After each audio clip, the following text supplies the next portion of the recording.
Qozog'istonni, o'zgalik olasiman O'zbekistonni. Sodom olam qadrdonim qardoshim uchun, elim uchun, yurtim uchun, yurtboshim uchun. Baxtim shuki chetga surib butun jahonni, jonimdan bir donasiman O'zbekistonni.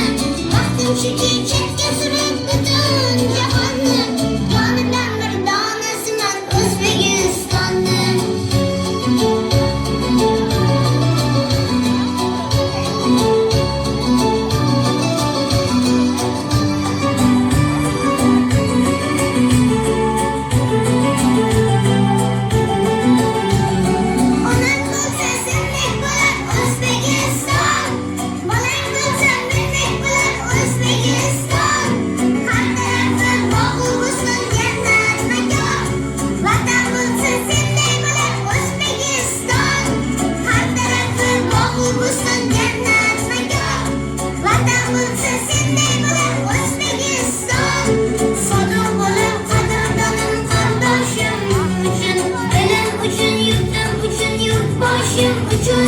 Baxtim shuki chetga surib butun jahonni, jonimdan bir donasiman O'zbekistonni.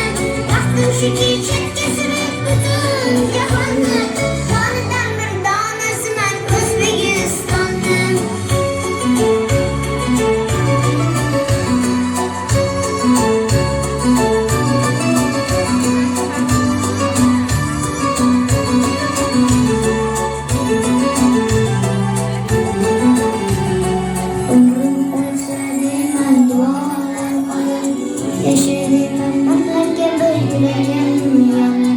Tinchligini tilaguvchi yeru osmonni, ko'zim oqu qorasiman O'zbekistonni.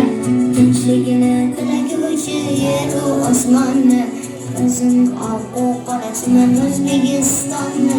Sodom olam qadrdonim qardoshim uchun, elim uchun, yurtim uchun, yurtboshim uchun.